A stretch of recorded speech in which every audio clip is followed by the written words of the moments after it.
Hi guys, welcome back to our channel. இன்னைக்கு நம்ம channel என்ன பார்க்க போறோம்னா நம்ம TVS Radian வாங்கி இதோட 3 years வந்து கம்ப்ளீட் ஆயிடுச்சு. நம்ம வண்டி வாங்கும்போதே ஒரு ரிவ்யூ போட்டுருப்போம். நிறைய பேர் பார்த்தீங்கன்னா வண்டி வாங்கும்போது ரிவ்யூ போடுவாங்க. வண்டி எப்படி இருக்கு, நல்லா இருக்கா, அந்த பிரைஸ் என்ன, ஓட்டுறதுக்கு எப்படி இருக்கு எல்லாமே போடுவாங்க. ஆனால் புது வண்டி வாங்கும்போது நல்லா தான் இருக்கும். நம்ம அதை ஓட்டி பார்க்கும்போது தான் அது எப்படி இருக்குன்றது நமக்கே தெரியும். இப்போ வந்து நம்ம வண்டி வாங்கி 3 years வந்து டோட்டலாக முடிஞ்சிச்சு. இப்போ பார்த்தீங்கன்னா நம்ம வந்து ஒரு 27,000 கிலோமீட்டர் ஓட்டியிருக்கோம்.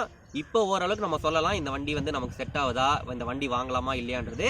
ஸோ இப்போ இந்த வீடியோவில் நம்ம என்ன பார்க்க போகிறோம்னா இந்த டிவிஎஸ் ரேடியன் வாங்கலாமா இல்லையா, இது ஒர்த்தா இல்லையான்றதை நம்ம பார்க்க போகிறோம். வாங்க வீடியோக்குள்ளே போகலாம்.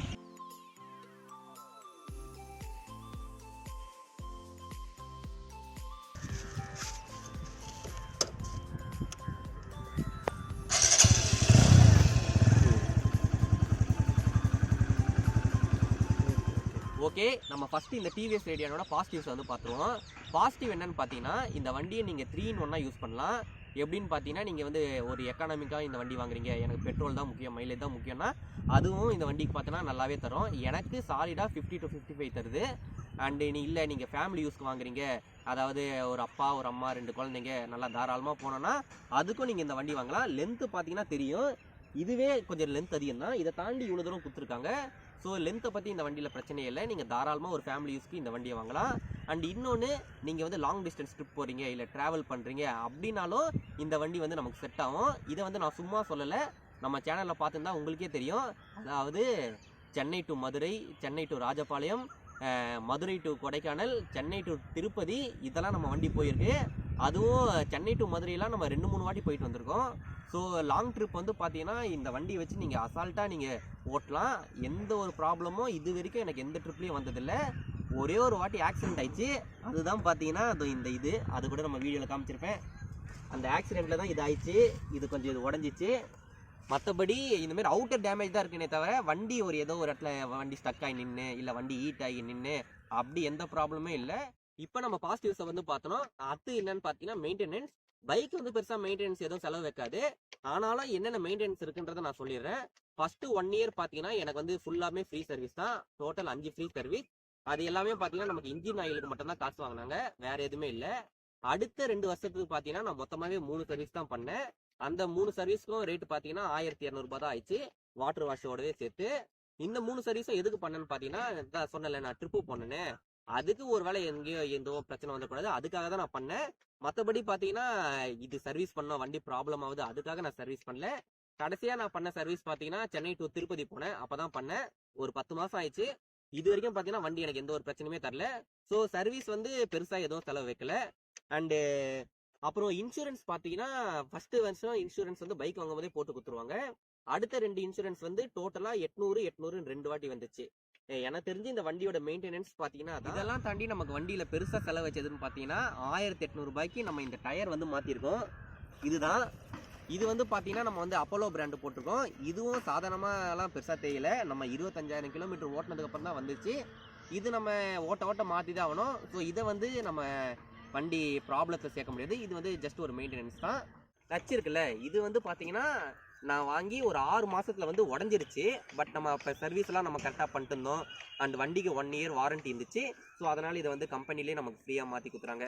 இதை தவிர பார்த்தீங்கன்னா இந்த வண்டிக்கு நான் பெட்ரோலை தவிர வேறு எதுவுமே வந்து பெருசாக போட்டதே கிடையாது. ஓகே, இது வரைக்கும் நம்ம வண்டியோட பாசிட்டிவ் அண்ட் மெயின்டெனன்ஸை பார்த்தோம். ஆனால் எந்த வண்டியாக இருந்தாலும் கண்டிப்பாக ஏதாச்சும் நெகட்டிவ் இருக்கும்.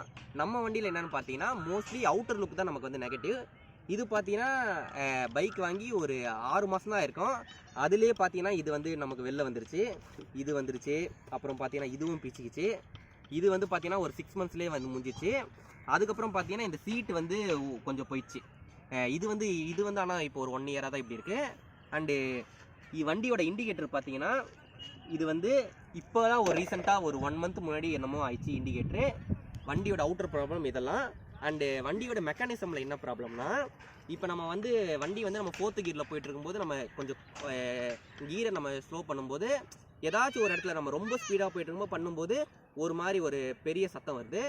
அண்டு அதுக்கப்புறம் பார்த்தீங்கன்னா நம்ம செல்ஃப் ஸ்டார்ட் இருக்குது பார்த்தீங்களா, அது வந்து பெட்ரோல் நல்லா இருந்தால் ஒரு ப்ராப்ளமும் இல்லை. ஆனால் பெட்ரோல் நம்ம சில சமயம் ஈல வச்சு ஓட்டுவோம்ல, அப்போ வந்து பார்த்தீங்கன்னா செல்ஃப் ஸ்டார்ட் வந்து ஆக மாட்டேங்குது.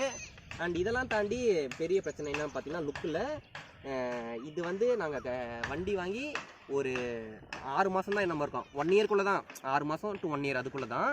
இது வந்து பார்த்தீங்கன்னா துருப்பிடிச்சிச்சு. இத்தனைக்கும் அப்போ எங்களுக்கு வந்து வாரண்ட்டி இருந்துச்சு. ஆனால் அந்த வாரண்ட்டி இருக்கும்போது கூட கம்பெனியில் வந்து மெக்கானிசம்னால் நாங்கள் வந்து சரி பண்ணி தருவோம், அதாவது இந்த கிளச்சு சரி பண்ணி தருமே பண்ணாங்க. இது வந்து அவுட்டர் லுக்கு, இது வந்து நீங்கள் வண்டி எங்கன்னா வெயிலில் ரொம்ப நாள் நிப்பாட்டியிருக்கலாம் அப்படி எப்படின்னு சொல்லிட்டு பண்ண மாட்டேன்னு சொல்லிட்டாங்க. இது ஒன்று தான் எனக்கு வந்து ஒரு பெரிய மைனஸாக இருந்துச்சு. ஏன்னா நம்ம வண்டி வந்து டிவிஎஸ் ரேடியன்லேயே 2 லுக்கு இருக்குது. ஒன்று வந்து சாதாரணமாக இந்த மாதிரி பிளாஸ்டிக்கில் கொடுப்பாங்க, இன்னொன்று வந்து இது வந்து கொஞ்சம் புல்லட் மாரி இருக்கும். அதாவது இந்த புல்லட் மாரி இந்த கண்ணாடி வச்சு பார்க்கறதுக்கு கொஞ்சம் இதுவும் கொஞ்சம் புல்லட் மாரி இருக்கிறதுனால அந்த லுக் வரும். அதுக்கு தான் இது வாங்கினது. ஸோ இது வந்து பார்த்தீங்கன்னா வண்டி வாங்கி ஒரு 6 மாதம் to 1 இயர்க்குள்ளேயே இந்த ஸ்டெயின்லெஸ் ஸ்டீல் வந்து போயிடுச்சு. ஓகே, இதுதான் நம்ம வண்டியை பொறுத்த வரைக்கும் நமக்கு இருக்க ப்ராப்ளம். இதை தாண்டி பெரிய ப்ராப்ளம் பார்த்தீங்கன்னா எனக்கு வந்து பெருசாக எதுவுமே தெரில. எனக்கு தெரிஞ்சு ப்ராப்ளம் இல்லை இதுக்கப்புறம். ஓகே கைஸ், நம்ம வண்டியோட பாசிட்டிவ்ஸ், மெயின்டெனன்ஸ், நெகட்டிவ்ஸ் எல்லாமே உங்கள்கிட்ட சொல்லிட்டேன். நீங்களே ஓரளவு கெஸ் வந்திருப்பீங்க. இல்லை இந்த வண்டி வாங்கலாமா வேணாமா இன்னமும் உங்களுக்கு டவுட் இருந்துச்சா என்ன கேட்டால் கண்டிப்பாக வாங்குங்கன்னு தான் சொல்லுவேன். ஏன்னா இந்த வண்டியை நான் சொன்ன மாரி நீங்கள் எல்லாத்துக்குமே யூஸ் பண்ணலாம். ஃபேமிலிக்காகவும் யூஸ் பண்ணிக்கலாம், இல்லை மைலேஜுக்காகவும் யூஸ் பண்ணிக்கலாம், இல்லை வந்து ட்ராவல் போகிறதுக்கு அதுக்கும் யூஸ் பண்ணிக்கலாம். அண்ட் வண்டி வந்து பார்த்தீங்கன்னா பெருசாக செலவு வச்சது இல்லை. எனக்கு தெரிஞ்சு இந்த ஒரு டயர் மாற்றினதை தவிர எனக்கு 1500 ரூபாய்க்கு மேலே செலவு வச்சது இல்லை. சர்வீஸ் கூட பார்த்தீங்கன்னா 1200 ரூபாயிலே முடிஞ்சிச்சு. ஸோ இந்த வண்டி வாங்கி நீங்கள் வாங்குறது 100% நீங்கள் வாங்கலாம் தான் நான் சொல்லுவேன். இதுக்கு மேலேயும் உங்களுக்கு தெளிவாக புரிகிறபடி சொல்லணும்னா ஹீரோ ஹோண்டாவில் எப்படி ஸ்ப்ளெண்டர் ப்ளஸோ அதேமாதிரி தான் இந்த டிவிஎஸ்ல ரேடியான். இதுக்கு மேலே கண்டிப்பாக உங்களுக்கு டவுட்டே வராதுன்னு நினைக்கிறேன். இந்த வண்டி நீங்கள் வாங்கணுன்றவங்க தாராளமாக வாங்க. ஏற்கனவே டிவிஎஸ் ரேடியான் நீங்கள் வச்சுருந்தீங்கன்னா உங்களுக்கு எப்படி இருக்குன்றதை கீழே கமெண்ட்டில் சொல்லுங்கள். மீண்டும் அடுத்த ஒரு வீடியோவில் சந்திப்போம். பை.